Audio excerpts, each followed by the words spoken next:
Me Sheh Albani si ka pas raportet toç? Sheh Ibn Bazi rahimullahu taala ka qenë për ulemave që është marrë me meselet fikut dhe me meselet hadithit. Ka qenë i dalluar në dyja drejtimet. Dhe ka pas marrëdhënie të jashtëzakonshme me Sheh Albani rahimullahu taala dhe e ka lavdruar, do thotë dhe ka thonë një fjali që është e mirënjohur dhe përhapur, nuk di në qiell në këtë nën qiell që jetojmë ne njëri më ditur për hadithin se Sheh Albani rahimullahu taala. Edhe Sheh Ibn Bazi ka qenë për iniciatorëve që ta sjellin Sheh Albani si profesor të hadithit në Universitetin Islamik të Medinës. Për respektin që ka pas për te dhe për vlerën e madhe që ka pas tek Sheh Ibn Bazi, Sheh Albani për angazhimin e tij që e ka pas në shkencën e hadithit. Dhe normalisht dietarët mes vete kanë pas mesele që kanë pas mendime të ndryshme, mirë po respekti i ndërsjellë për shërbimin që ka pas secili Islamit në rrethanat dhe situatat e veta ka qenë i jashtëzakonshëm dhe kjo i ka dalluar ata. Mu kujtu ai momenti për veturën Vozitin, ka mundësi me shpjegu për shikuesit se është shumë interesant mes Sheh Albanit dhe Sheh Ibn Bazit. Po, do të Sheh Ibn Bazi rahimullahu taala ka qenë i kujdesshëm, nëse ai s'ka vozit vet, ka pas shofer, po ka insistuar vazhdimisht te shoferi që jetë i kujdesshëm mos e vozit veturën, makinën shpejt. Dhe të respekton rregullat e komunikacionit dhe ka qenë kategorik se njeriu që i thën rregullat e komunikacionit bën kundërvajtje jo vetëm ligjore, po edhe fetare, dhe nëse ndodh një aksident, ai ka përgjegjësi para Zotit. Po i kanë thonë Sheh Ibn Bazi, ka thonë, po ti je kaq kategorik, ama Sheh Albani është njeriu që vozit shpejt edhe. I njohur kon që ka vozit shpejt. I njohur, po domthon, edhe pse si ka thyrë rregullat e komunikacionit, po ka qenë domthon vet vozitës. Edhe kjo ka dalë pastaj në humor mes hoxhallarëve. Ka thonë, ajo është fetva e njeriu që nuk shef edhin. E thotë, kjo është fetva e njeriu që e shef. Edhe kanë kaluar në humor në kuptimin se Sheh Ibn Bazi ka thonë, po, ama thotë, kjo është fetva e atij që s'ka paguajt gjak. S'ka bën ndaj kundërvajtje komunikacion, se në momentin që ti bën ndaj kundërvajtje komunikacion e pagun dënime, atëherë kujdesesh më shumë. E don në këtë formë kanë bëu humorin hoxhallarët mes vete, që normalisht dytë kanë insistuar që shoferët të jenë të vëmendshëm në komunikacion, të respektojnë ligjet e komunikacionit, mos vozisin shpejt e të bëjnë aksidente, sepse do të jenë përgjegjës pastaj nëse ata nuk i kanë respektuar rregullat e komunikacionit, do të jenë përgjegjës për atë gabim ose atë aksident që e kanë shkaktuar ata. Ajo që i bën dietarët e mëdhej është një porosi për mua si hoxh edhe për gjithë hoxhallarët. Janë disa elemente që shpeshherë na ikin neve nga analiza. E para është dituria. Dituria është një lande gjallë. Nuk ka fund. Është një det pa bregdet. Është një det shumë i thellë, oqean. Edhe njeriu kur është në fillim të detit, i duket se deti është i vogël.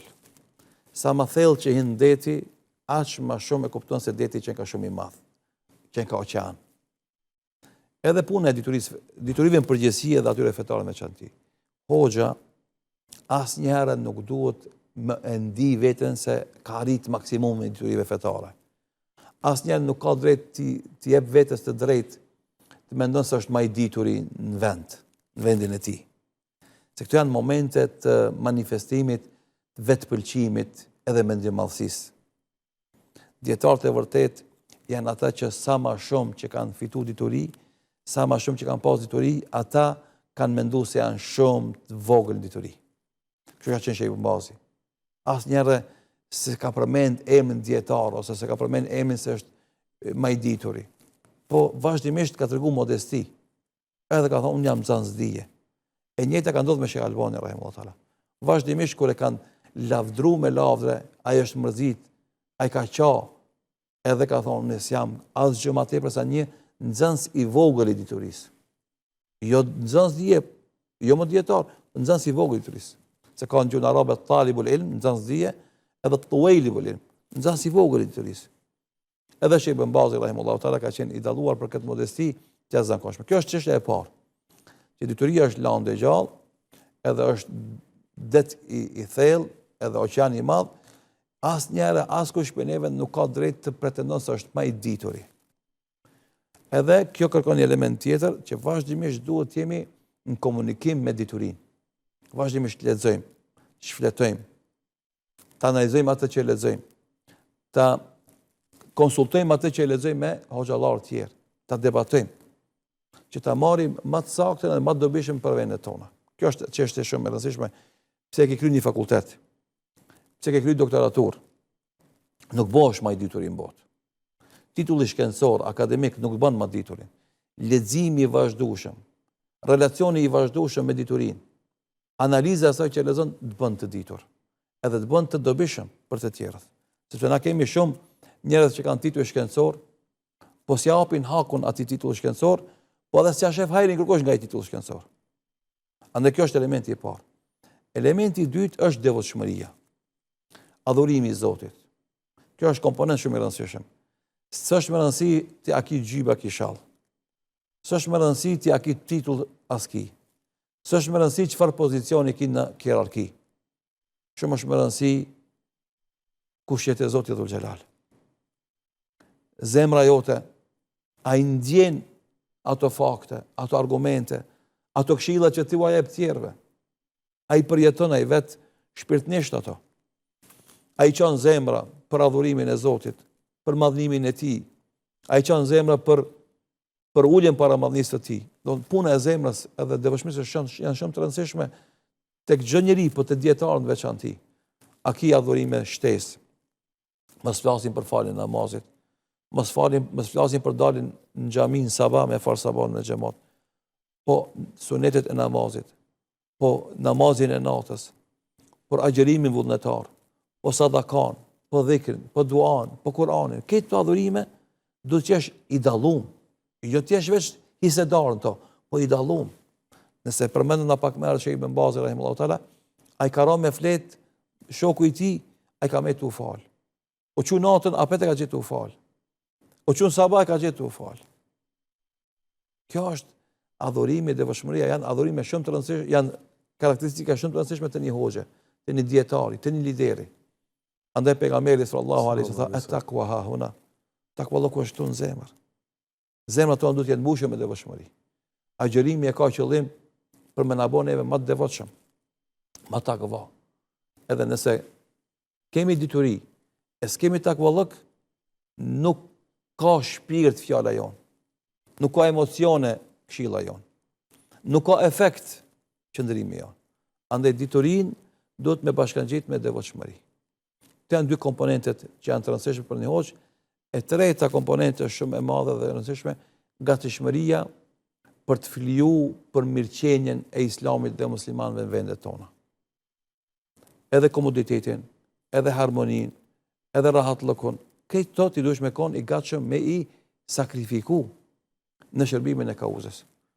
Sheikh Ibn Bazi rahimahullahu taala ka qenë shembull dhe model për këtë gjë. Dhe këtë ulema të tjerë, ata vazhdimisht e kanë fliju veten e vet. E kanë fliju familjen e vet. E kanë fliju kohën e vet. E kanë fliju pasurinë e vet. E kanë fliju edhe pozitën e vet në shërbim të islamit dhe muslimanëve. Dhe ata me gjithë qenjën e tyre 24/7 kanë qenë në shërbim të islamit dhe të muslimanëve. Shembujt që përmenden nga jeta e tij janë të plota. Do thotë që këtë dita dhe nata e ka kaluar tu i shërbim njerëzit, tu i këshillu njerëzit, tu fol për vlerat e islamit. Shifne, këta njerëz ndoshta në momentet caktuar me dikujt i dhemsen. Ndoshta në fillim i vjen shejtani dhe i bën vezvese edhe atij. Çka e tu boti? Këtë jetë ajo të shkojmë me njerëz. Ama këtë na duhet bindemi ta kuptojmë se kush kështu vepron, bëhet i madh te Allahu fillimisht. Pastaj bëhet i madh edhe te njerëzit e sinqert. Pastaj mbetet i paharrueshëm kujtimi për të edhe pas vdekjes së tij. Megjithëse na s'mund ta shpërblejmë një dietar me fjalët e tona që i flasim, me misionin që e bëjmë, me dashurinë që kemi për të, me duan që e bëjmë, nuk mund të arrijmë Absolut. të japim ku çfarë shpërblimi, çka mund të jep Allahu Dhul Xhelal. Edhe për atë shkak secili njeri, secili hoç, këtë jetën e vet, këtë aktivitetet që bën duhet të bëjmë vetëm për Allahun. Të fiton vetëm kënaqësinë e tij. Të fiton vetëm shpërblimin prej tij. Të fiton afërsinë tek ai. Të fiton bekimet e tij. Të fiton që Allahu i madhrishëm të jetë, do thotë, vepra, puna, sakrifica që bëj ta kënaqsh madhinë e tij. Kjo duhet me kon qëllimi. E pastaj Allahu atë njerëz i bën të mëdhej edhe në këtë botë, po i bën të mëdhej edhe ditën kur dalin para madhnisë së tij. Kur gara mes njerëzve është e madhe. Shifë, na muslimanët besimtarë, po xhallarët veçantë, duhet me kuptoni se nëse këtu gara është e madhe dhe rënd. Hoxha me hoxh në aspektin e kualitetit të editorive, në aspektin e kualitetit të interpretimit, të ligjerimit, të dizajnit, montazhës, e kështu me radhë, elementet teknike. Gara është, alhamdulillah, gara është mejdan të mirë. Para mendoni nese ku dalin para Allahut. Me ka do garojsh ti? Ku je ti në atë garë? Ku është Imam Ahmedi, ku është Imam Ebu Hanifja? Po flasë për tabiin të këndej, s'po flasë për sahabët, se ati së mund është ti një gara me ta. Para më do sa kolos ka pas islami. E ti si hoqë, si e djetar. A nuk e mendon se ti atje, me ata do jesh në gara? A do, në cilin nivel mund është me qenë ti në gara me ta? Je shumë lartë. Po edhe për besimtartë. Para më do besimtarët e sodit do të garojnë me ata besimtarë të devotshëm të brezave të artë të islamit. Dhe ata njerëz të sinqertë, të devotshëm, që kanë sakrifikuar shumë për të mirën e islamit. Pra çka ne sot për shembull ndoshta nuk mund të bëjmë shumë punë të mëdha sa kanë bërë ata, për shkak të rrethonave ku jetojmë na. Ama zemra jon mundet më mush me iman. Zemra jon mundet më mush me dashni për Allahun dhul xhelal. Zemra jon mundet më mush me dashuri për pejgamberin sallallahu alaihi wasallam. Zemra jon mundet më mush me dashni për ata njerëz të mirë që janë kanë. Sepse ka ta dua me atë do jemi. Ndoshta s'mund të mërim na me punët tona të mira, ama do mërim në me dashnin tonë që kena për ata. Njëri prej sahabeve e pyeti pejgamberin sallallahu alaihi wasallam, ja Rasulullah sa. O i dërguar i kush kiameti? Nuk i dha përgjigje pejgamberit sallallahu alaihi wasallam, një herë e vazhdoi fjalimin e tij. Dhe pas një kohë u kthi dhe tha, kush ishte pyetësi? Ta filoni pyeti ja Rasulullah. I tha, s'është më rëndësi kur ka me ndodhë kiameti. Qa ke përgaditi për kiametin? Punët e tuja që ke po. Ky njeriu edhe një përgjigje shumë interesante dhe mendoj se ja vlen më nal, edhe është argumenti për atë që thash paraprakisht. Ta unë s'kam bo shumë punë, s'kam shumë agjerim vullnetar, as namaz vullnetar, se namazet edhe agjerimin farz e kam. Por unë tha e kam një gjë që shpresoj të më shpërlen Allahu për të tha, unë e dua Allahun dhe pejgamberin sallallahu alaihi wasallam. Kur e tha ke sahabi këtë fjali, i tha Muhamedi sallallahu alaihi wasallam, ente ma men ahbabt, ti do të ringjallesh me atë që e ke dasht. Andaj, kur ne e duam Allahun, neve do na mëson Allahu të shohim madhninë e tij që është shpërblimi më i madh. Ne kur e duam pejgamberin sallallahu alaihi wasallam, Allahu do na mëson të jemi në shoqëritë e Muhamedit sallallahu alaihi wasallam. Ne kur i duam sahabët, do na mëson Allahu të jemi në shoqëritë e Abu Bekrit, Omerit, Uthmanit, burrave që ka garantuar pejgamberi sallallahu alaihi wasallam xhenetin, edhe kanë pas pozita të larta. Ne kur i duam tabiinat do jemi me ta. Ne kur i duam imam të tonë të dashur, imam Ebu Hanifen, imam Shafiun, imam Ahmedin, imam Malikun, dhe të tjerët me radhë, ne do jemi me ta.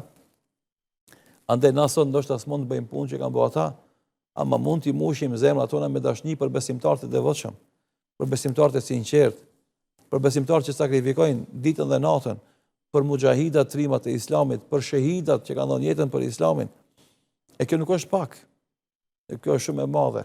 Edhe andaj edhe ky emision, edhe këto fjalë që i folën për Imam Ibn Bazin rahimahullahu taala, është shumë pak për me tregu propozitën e tij, por me vetë ka qenë njëri i jashtëzakonshëm.